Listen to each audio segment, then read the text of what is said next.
Hi, this is Corey Franklin with Remembering the Past, the show where we talk about people who've died recently, who've had a profound effect on history, society, or our culture. And tonight we're going to be music intensive with two musical figures who were very important in music in the second half of the 20th century. We're going to start out with Donna Summer, the Queen of Disco. Donna Summer died recently at the age of 64, and Donna Summer, as much as anyone, changed the way music evolved from the 1960s to the 1980s and up until today. She was born LaDonna Adrienne Gaines in the Dorchester section of Boston, and as with so many of our black musical figures, she got her first development in music in the black church. She was preaching the gospel. She was singing that Jesus saved. When I was 8 years old, there was a lady who was the church soloist, and she became very ill on a Sunday morning, and she was supposed to sing a specific song that day, and I was asked by the pastor to get up and to take her place because she had been rushed to the hospital. I hadn't practiced, I wasn't ready to sing, so I had to really have courage to get up and sing because I'm someone who really likes to feel like I'm ready. And I began to sing, and I noticed that heads were bowed, some people were crying. I looked around the room and I saw my parents crying, and I had never seen my father cry, so this was kind of an unusual moment in time. I looked at the pastor, he was crying, and after that, I heard this voice inside my head say, "This is power, and you are never to misuse it. You are going to be famous." And so that was really a turning point for me. I knew something, and from that point on, I began to tell people that I was going to be famous, and even though some of them mocked me and said, as if I was a little brain dead, it didn't matter, because I figured if God said I was going to be famous, he couldn't lie. Well, you don't get famous singing in Boston in the mid-1960s, so she moved to where you might get famous, and that was New York City. Unfortunately, there was a lot of talent in New York City when she went to the theater, which is where she tried her hand first.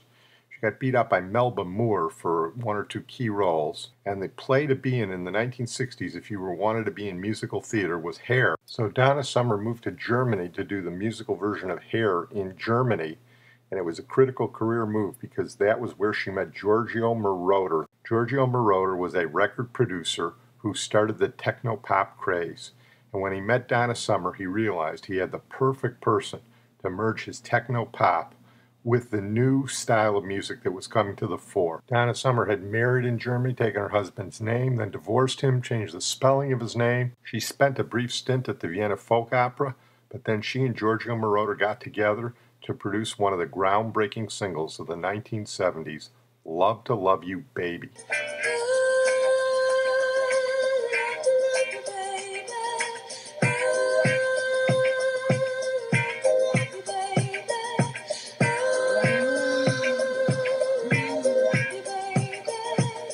When you're laying so close to me, there's no place I'd rather you than with me.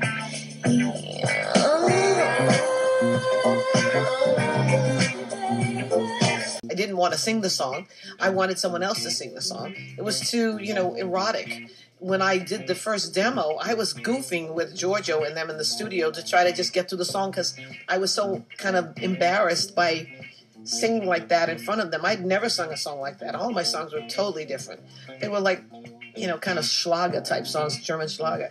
And so it was kind of embarrassing. I'm sitting there, there's like 3 or 4 guys staring at me, and I got to sing this song. And I felt very, embarrassed by it. So to get myself in a place where I was able to sing it, I couldn't look at all those guys staring at me. They shut the lights down, put candles in the room. I laid on the floor, and they dropped the mic way, way down.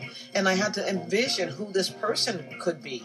And so I used Marilyn Monroe as a woman who would be singing this song. Well, as with so many things in life, timing is everything. The song was a big hit in Europe. Casablanca Records picked it up in the United States, asked to play the long, extended 17-minute version. And remember, this was 1975. Disco was just starting. And Love to Love You Baby not only went to number 2 on the American charts, but it became a disco anthem and made Donna Summer an international star. And after that, she cut a bunch of disco records that made her the disco queen. Here are a couple of them. And to put it in perspective, you couldn't go to any American bar in a big city in the mid-1970s or listen to any American music station on the radio that played disco music and not hear Donna Summer.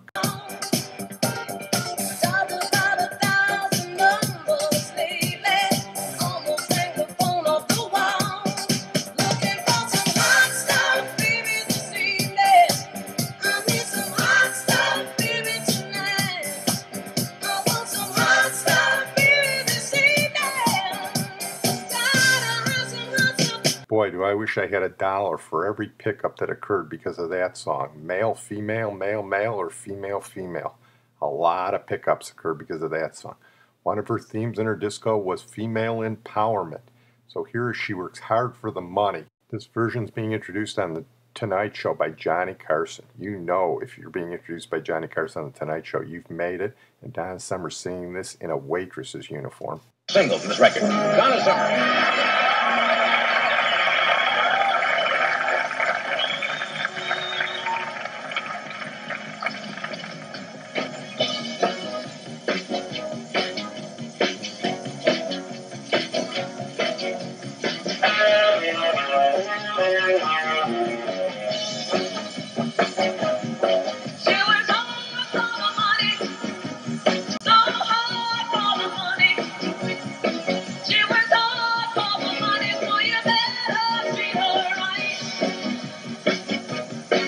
Donna Summer and her music, disco, are mainstream big time now.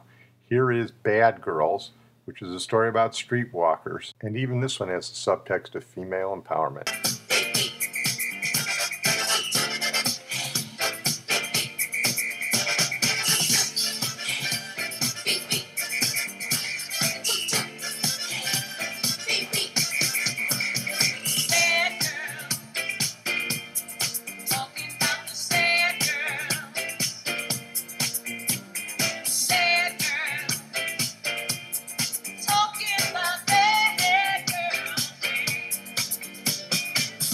One of the things I want to emphasize is that Donna Summer wasn't just a flash-in-the-pan pop star, and this song, while not her biggest hit, was probably her most influential song on music. This is I Feel Love, and I Feel Love is the song where Giorgio Moroder and Donna Summer combined to put techno pop into the future. When Brian Eno and David Bowie were listening to this song, Brian Eno turned to David Bowie and said, "This is the music of the future." A brief while after that, David Bowie mused, "You're right. This is The Last Dance," and this was the techno-pop song that probably created the path where music would go in the next 10 years and also created the path for Giorgio Moroder to start using it in his film scores, including Cat People and Midnight Express.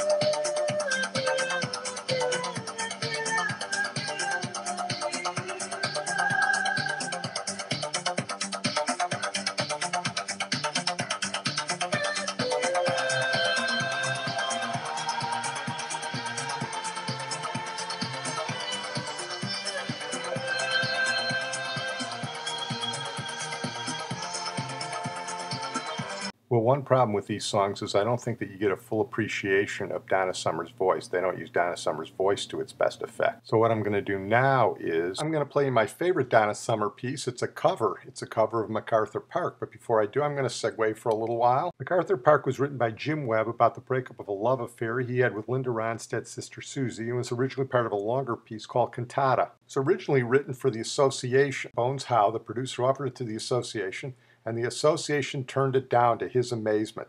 They said, any two of us in our group could write a song as good as that. They didn't realize what they had. That might have been the beginning of the end for the Association, parenthetically. Jim Webb was coming off by the time I get to Phoenix, so he was hot. And he was playing at a fundraiser in West LA. He buried Cantata for a while. He didn't know what to do with it. And at the fundraiser, he ran into Richard Harris, the actor. Richard Harris was drunk that night. Richard Harris liked to drink. And he got along very well with Jim Webb as they sang Irish songs. And at the end of the evening, Richard Harris said, "We're going to have to do a song together sometime." And Jim Webb nodded and said, "Sure." A couple of months later, Richard Harris actually flew Jim Webb out to London, said, "Show me what you've got." Jim Webb showed him a lot of stuff. He didn't like any of it. And the last thing he showed him was MacArthur Park, which was part of Cantata. Richard Harris started crying, said, "We have to do that song." They rounded up Hal Blaine, the great drummer from the Wrecking Crew, and they went back to Los Angeles, and with the Wrecking Crew they cut MacArthur Park, all 7.5 minutes of it. Richard Harris reportedly had a pint by his side the whole time they were singing and recording it, but at the end they knew they had one great song. The only problem is it's 1968 and the record is too long. At 7.5 minutes, AM radio wouldn't play it in those days, and AM radio was still dominant. So the people at Dunhill offered AM radio. They knew they'd turn it down. But at the same time, Dunhill offered to FM radio, which was playing longer freeform stuff. The FM stations in Los Angeles started to play it. Everybody loved it. And all of a sudden AM radio said 7.5-minute song, well, this one will take, and it went to #2 in the country. And in many respects it changed AM radio, because after that AM radio started playing longer songs. And the reason I set all this up is so you could see what Donna Summer could do with a really good song instead of some of that sort of schlocky stuff that they made her sing as disco. Here's a little bit of MacArthur Park by Richard Harris, that strange stuff about the cake left out in the rain, which was actually taken from a line from a W.H. Auden poem.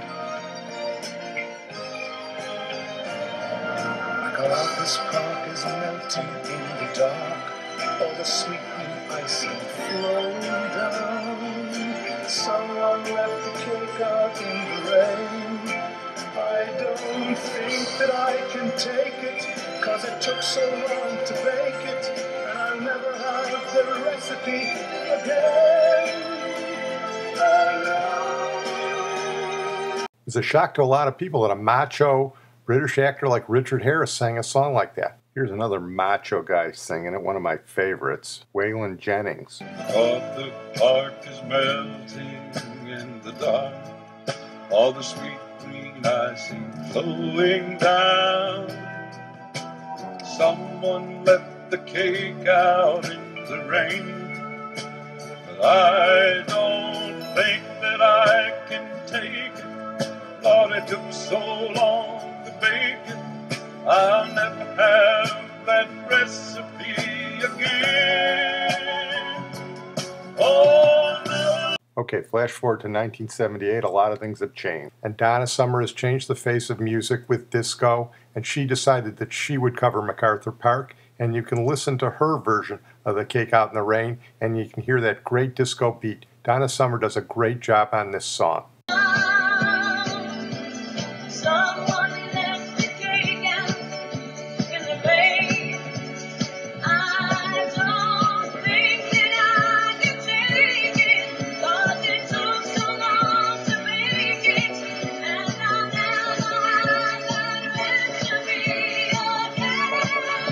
I'll let you choose which version you like better. I give anything to know what Jim Webb thought of Donna Summer's version, which isn't exactly the way he wrote it, but somehow I have a feeling he might have liked what Donna Summer did with MacArthur Park. Another one of her great disco songs I really like, maybe second to MacArthur Park, Last Dance. I think it's the appropriate one to close on. She talks about when I'm bad, but she wasn't bad. She was good. She was very good. One of the best singers of the 70s, and she changed music and brought it into a new generation. Donna Summer singing a little bit of Last Dance.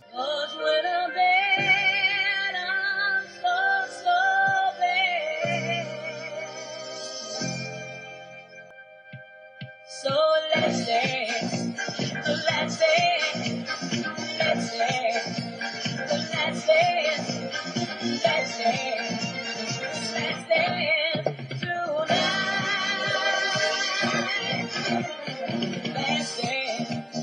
Let's dance for love. Thank you so much. You know, the candles remind me of cakes, and I'd like to tell you a story about something that I did. It was something very precious to me, you know. I don't think you understand. You see, I took my very precious love and I set it out in the rain. And just like a cake, it perished. So if you love something, never destroy it. That was Donna Summer, the queen of disco. Everything she did with love. You can't help but miss her. And by the way, she should be in the Rock and Roll Hall of Fame. We're going to close tonight with Donald Duck Dunn, who is in the Rock and Roll Hall of Fame. Great bass player, and he was the house bass player for the Stax house band, Booker T and the MGs. Here's a little bit about Duck Dunn. Donald Duck Dunn hails from the birthplace of rock and roll, Memphis, Tennessee. A call from guitarist Steve Cropper in 1962 led to Duck joining Booker T and the MGs. They soon became the house band for the Stax Recording Company in Memphis. Duck's credits for Stax include classic sessions by such artists as Wilson Pickett, Carla Thomas, Isaac Hayes, Eddie Floyd, Sam and Dave, Albert King, and Otis Redding. Duck toured the globe with Stax Reviews and was on stage with Otis Redding at the Monterey Pop Festival. Many hits and a few world tours later, Duck called it quits and moved from Memphis to L.A. to begin a studio career out there. While in L.A., Duck put his signature sound and feel on recordings by Rod Stewart, Tom Petty, Bill Withers, Peter Frampton, Robert Palmer, and Joan Baez, among many others. In the late 70s, Duck received the most visible role of his career. Dan Aykroyd and John Belushi chose Duck to be a part of their multimedia project, The Blues Brothers. The film and subsequent albums were smash successes.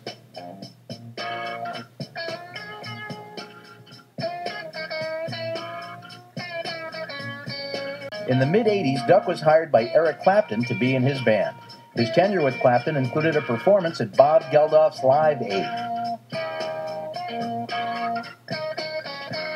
Duck Dunn died recently at the age of 71, and there were studio cats like him who played for all the major artists all over the United States. These, the most prominent, were the Wrecking Crew, who did all the great music from Los Angeles, the Funk Brothers, who did the Motown stuff, and Booker T and the MGs, the house band for the Stax artists. Here's a little bit of his sound coming out of Muscle Shoals, Alabama.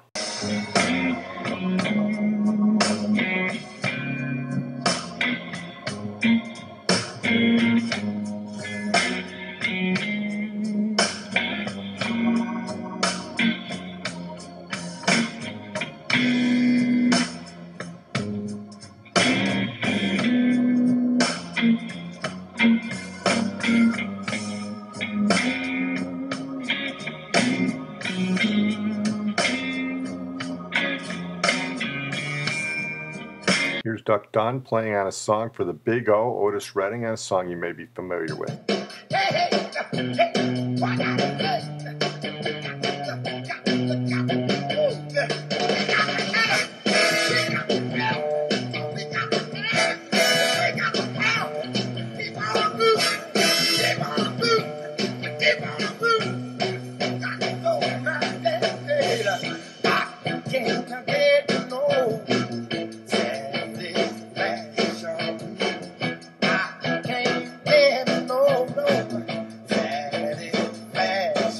Here he is on a Sam and Dave classic.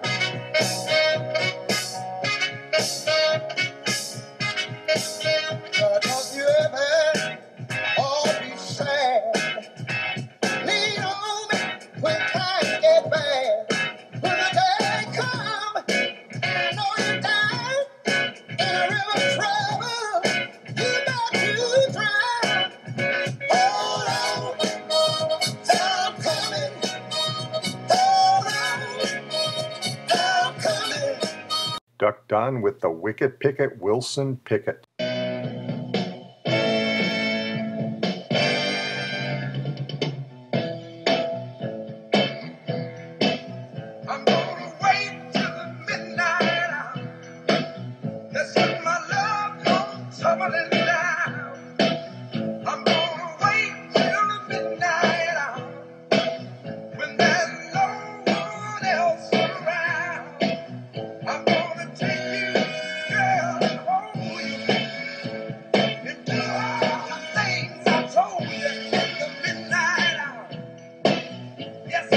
And finally, with one of Booker T and the MG's own classics, Time is Tight.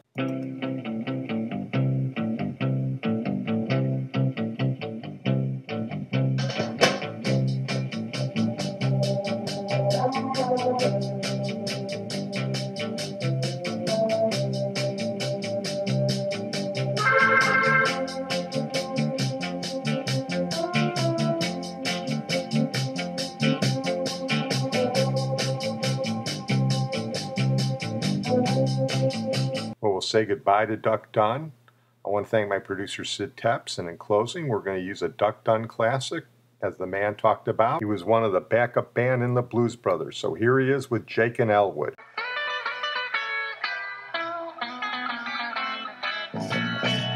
Come on, baby, don't you wanna go?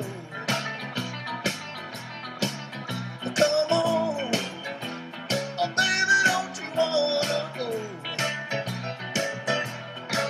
back to that same old place, sweet home, Chicago?